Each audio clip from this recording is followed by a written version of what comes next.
Hey there, everybody. Welcome into the ESPN FC studios for today's edition of Extra Time. We got Mario still with us, Herc and Stevie, as well as your questions. So you think we should explain Giza?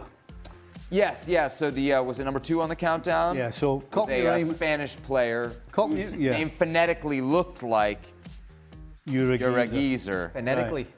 So Cockney Raymond slang, as Mario will probably be able to tell you now from his Chelsea days, a geezer is a bloke, a guy. Right. A dude. Right? Yeah. And a diamond geezer is a great guy. Right. And so you're a geezer, diamond geezer, that's where I pulled it from. You know what they say, the best jokes are the ones you have to explain. Yeah. Go on, Mario, give us a bit of Cockney Raymond slang. Rub it up, pop. Apples and pears, stairs. Down the stairs. I know a couple. Okay. All right, James asks, Atletico Madrid's Marcos Llorente said it was impossible to play against PSG because of the heat and that it was hard to sprint or stop. What advantage does Leo Messi have for the 2026 World Cup, having been at Inter Miami for the last 2 years, getting acclimated to the U.S. weather? I don't think you were on the show when we were talking about this. No, but I used to live in Pasadena, I think 6 years ago when I moved down to Los Angeles, and it is hot. Mm-hmm. It is very hot. Fortunately for the people who are going to go to the World Cup, in Los Angeles it'll be at SoFi, which is domed, a little bit of air conditioning, but I've been in, and you know this, you've used to coach down in New England. Those summers, soccer Saturday, 1 o'clock, it's absolutely dreadful. You can see heat fumes rising.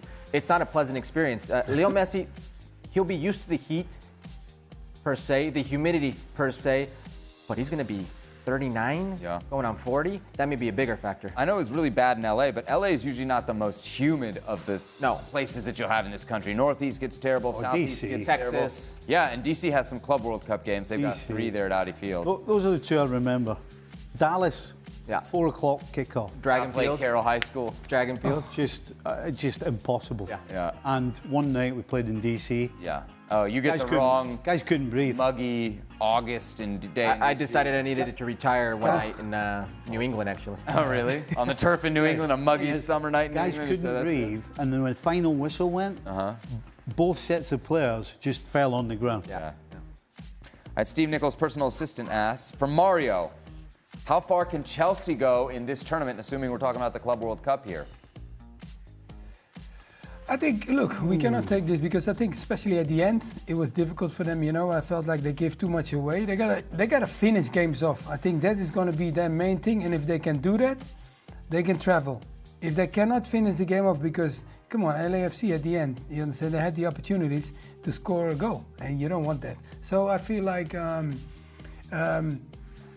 if you would ask me straight away, would they win it prior to the tournament, I would say no. Why? Because they're just starting the season again. But, hey, we have to see how the tournament goes. But Bayern Munich, woohoo, guys. Even if it's an amateur team or whatever you want to call that team or whatever it was, you still have to put them in the back of the net. Those are the kind of teams, and Paris Saint-Germain, I think those are the winners. If you ask me who's going to win it, I say go PSG. But does Chelsea has a chance? Yeah, of course. All right, Stevie, what was the best under-the-table perk or nixer? I'm not sure I know that term, that you got from playing or coaching? Free cars or a swanky holiday gift? No. The Revs weren't hanging out no. keys to a Mercedes or something? Absolutely not. You must have got some cool, like, the Revs and the Patriots were owned by the same guy, so maybe some cool access or something? You didn't go to some. Yeah. You always talk about. What about at Liverpool games and stuff? Well, actually, no, that's not true. You're right. I got to go to 2 Super Bowls. So. I mean. And I got to take my son with me. Was it like VIP experience? Were you in? You just forgot about that one. Yeah. No, not quite, but. That's not bad. I was with all the staff. No, that's pretty good. Yeah. Fly down the morning of the game, and then you have the day there, and then you have your tickets, your seats, and then go back to the hotel after the game for a bit, and then get back on the bus about maybe 3-4 in the morning and fly back home. So, no, fantastic. What about you and your Liga MX days? Any fun gifts handed down by the chairman? Yeah. No, like cars. Yeah. Some of those teams are sponsored by car dealerships, and they'll loan you out for a good amount of time. Okay, nice. Mario, what about you? Let me think. My best perk was Stevie knows that we always have a person that books our flights for the team, and I end up being friends with that guy, and he ended up booking all my holidays. So one of the key things I had one day, I turn up late for a plane. I jump on a plane, come from Amsterdam, go to London, and he held the plane waiting for me. And there were more people. It wasn't like it was a plane for myself. It was just me. And he held it. And they kept on calling, Mario, you got to hurry up. We're waiting for you. I get in. And the lady that, let me come on the plane, she goes, oh, we had to wait for you. But okay, we kept it for you. This is your seat. Go sit down. And the guy calls me later. He was my top guy. He ended up booking all my holidays for about 10 years. Wow. So that was definitely one of the catches that I had to hold on. That's big time, huh? Hey, nobody minds a discount, right? Nobody minds a discount, so I'm sure you would have minded too. You turned the team admin into your own kind of like personal assistant power move there from Mario. Stevie, start, bench, sell these football legends in their prime. Ooh, this is a good one. George Best, Johan Cruyff, Kevin Keegan, okay. Well, can I start by saying that Kevin Keegan is going to be third?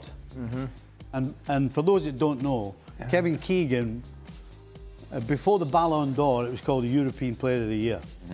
Kevin Keegan won the Ballon d'Or back in the day, and he's going to be third.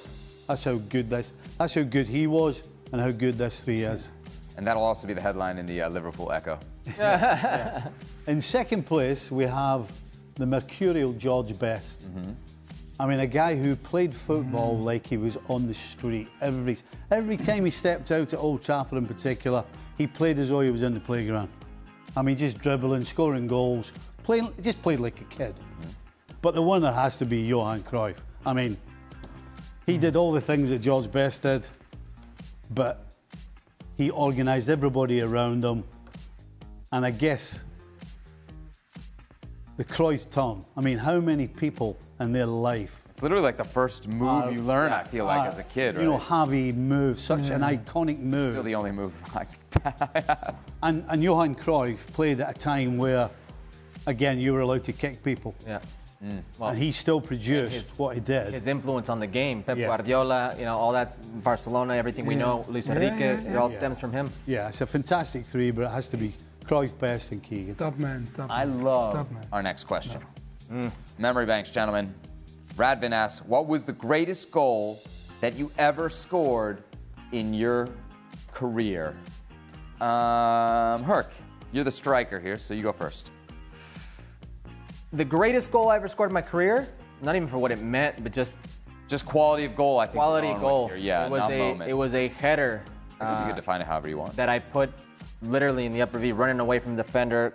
Was a good length away, almost top of the box, just right into the upper V. When I was playing at Santos, it ended up being the goal number 1400 in Santos' career. So it was like a good little memory plaque there and whatnot. But it was one of my finest goals. Yeah. League game in Liga MX? Yes. Awesome. 2-0 win. Stevie, you got a goal that immediately comes to mind? I've got two. Nice. That I'm trying to choose between. Okay. Don't up one me with like a European championship or something. No, You're like Jornada 12, Liga MX. No. You ever heard of the Champions League final? Sorry, I need to tell you the two because they're completely, They're completely different. We'll be your tiebreakers. The first one is in the derby against Everton at Anfield. Diving header. Okay. The type of header that you know when you're kids and somebody goes wide and crosses the ball and you're diving. And the most important thing about that was after I'd scored that, I realised I deserved to be in this team. Oh, so it was early days for you at Liverpool? Yeah, this was 83. Okay. And that was the real change. I always believed in myself, but at the end of that game, I remember sitting afterwards thinking about it and going, I deserve to be in this team. I'm as good as any of the rest of them. Can I ask one more question about that goal? What was the score when you scored it? It was 2-0. So that was to make it 3-0? That was basically the clincher? That was to kill it, 3-0. Okay. Yeah. Got it. Next one. The next one, because there's not many people score a goal like that, I scored a header from just outside the penalty box against Arsenal. Yeah. With 2 minutes to go. Yeah. Opening game of the season. And again, not just because it's different and not many people score that, but I had missed. I think I played 10 games the previous season because of injury. I'd missed almost the whole season. and coming back, you're unsure and you're thinking, is it going? Yeah. In your stomach, I'm thinking, is it going to go again? And I tell you what, it was just, that was me. I just flew after that. All right, those are two good ones. A couple headers too. Mario, what about you? Greatest goal you ever scored? The greatest goal I ever scored was, I think, going and play at Wembley. You know, when you play at Wembley as a young kid, you know, Dutch boy, watching people play in Wembley. I came and the start of the season we played Man United, and at that time they were winning all the trophies. And I thought I would never play football anymore because I broke my foot prior to it. So Stevie talked about injuries. I had clearly the same thing. Two times broke my foot. I thought football was over. I come on that field, I dribble the ball, and I strike the ball through Jaap Stammy's leg. Dutch guy, happy, and I couldn't believe it. I ran to the side, and I slide on my knees, and I could see my family sitting there. Oh, it was the best moment of my life. I was like, football, I'm back. That's how I felt, and that's how I celebrated. While for someone else, it was just like a normal game. For me, it was more than a normal game because it was right at Wembley what I was dreaming of to play one day. Is that the picture over your left shoulder there? No, it's Drogba. No. That's the one on my left shoulder. You're not talking with the one with the head. You're talking about Ajax, right? Yeah. The one on the. Oh, the one on the. Yes. Yes. I'm so sorry. Yes. I thought so. Look at that. Love it when a plan comes together. Okay. Olivier Giroud forgot his jersey in the locker room at halftime, delaying the game versus Chelsea. Other than Stevie forgetting his passport, what's the weirdest thing you've seen a player, coach, referee, or training staff member forget? Do you remember Edgar Castillo? I remember you forgetting your passport in Russia. Yeah, but we got it. You got it. You just about got it. Just about got it. You must have had the same travel agent as Mario because they Exactly, they held the for plane. him. Do you remember Edgar Castillo? Yeah, of course. Edgar's one of the few We just players. saw him down at TST. We yeah. did. He's one of the few players to represent both the Mexican national team and the U.S. men's national A one-time switch. His way of saying he no longer wanted to play for the Mexican national team was I lost my passport. Ah, yes. Can't get called up if you don't have a passport. That's pretty handy. Stevie? Have you forgot what you forgot already? Other than last week when I was talking about forgetting my pants, not really. It just when they asked the question, it reminded me of Ronnie Moran again. Ronnie Moran's in my head all the time. He was a coach at Liverpool, and on 2 or 3 occasions over the decade I was there, guys on the bench had forgotten their boots or their shin pads or their socks. I mean, and he would go absolutely ballistic, you know. And I was watching that today when we saw Giroud, and everybody's smiling.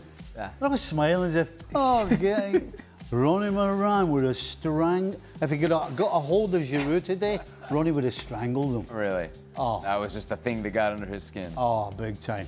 Just total lack of professionalism. Mario, you've never totally lacked professionalism, of course. No, of course, everybody has his moments. But one of the key things was like when the kid man forgot my boots. Oh my God. You know, it felt like you get even more nervous. Like, I thought the kit man normally brings all the boots of all the teams, all the players. No. That would make me nervous as a When player it comes not to the kit have man, my boots with me. No, the kit man brings all the boots for all the individuals. And sometimes you tell him, bring, let's say you say, bring those boots, and he picks the wrong ones. Oh, he picks the wrong boots. And he brought the wrong ones to the dressing room. He looks at me, he goes, what are you waiting for? I said for my boots. And then I had to put on my brand new boots. And I don't like that. I like to break them in on training first and then play with them. Yeah. Oh my God, the guy killed me. I was angry. Oh man, couldn't sprint, couldn't stop. Your toenails were probably hurting you and Marcos Llorente suffering one in the same. I was complaining, I was crying, I bet everything. You were. All right, there he is, Mario. Sorry, last word, you have something? I was just going to say, it's amazing. People would probably find it hard to understand the psychology of us football players. Yeah. Because... But you're going to explain it now. It would ruin my game, Steve. Because having the wrong cleats. to everybody else it's a pair of boots, but to you... You're a creature of habit. It's going to kill me. How am I supposed to play without my proper boots? Yeah. Even though you've got another pair that, on the face of it, look the same as the ones that you haven't got. It's amazing. Blisters, right, if you don't break them in? blisters, they're just stiff. It's very difficult to do what you can do normally. Different feel. It's not the same. Just It's not the same. You cannot do the same things, the way you want to pass the ball. probably more You're looking at mental the than boots. anything. You like them because they're Psychology. brand new, Yeah. but I don't like it. Delicate creatures, these footballers. For Mario, Herc, Stevie, I'm Seb. We Thank are. you for watching. Welcome to Sport Lab, where football meets insight. From Cockney slang to Club World Cup predictions, the latest episode of ESPN FC Extra Time was packed with stories, laughs, and some serious football wisdom. Let's break it down. The panel kicked off with a bit of culture, explaining that geezer in Cockney slang just means guy, and a diamond geezer. That's a top lad. Simple, right, but things heated up, literally, as they discussed the challenge of playing in extreme heat, especially with the 2026 World Cup heading to the US. Could Messi's time in Miami give him an edge? Maybe, but as Stevie pointed out, no one's beating Father Time, even Messi. The focus shifted to Chelsea's chances at the Club World Cup. Herc and Mario agreed. Talented, yes. Consistent, not yet. PSG looks like the team to beat, while Chelsea still struggle to close out games. There were lighter moments too, like Mario casually revealing a plane once waited for him. VIP perks of the game. Then came Stevie's top 3 football legends, Johan Cruyff, George Best, and Kevin Keegan, a blend of style, influence, and pure grit. Cruyff, in particular, got praise for shaping the way modern football is played. From legendary goals to the heartbreak of forgotten boots, the episode closed on a personal note, revealing just how much footballers rely on routines, equipment, and the right field to perform at their best. From tactics to travel tales, Extra Time once again proves football's biggest stories often happen off the pitch. Drop your top 3 football legends in the comments, and let us know if you've ever played with boots that just didn't feel right. For more football culture, performance talk, and tactical insight, don't forget to subscribe. This is Sport Lab, where football meets insight. See you next time.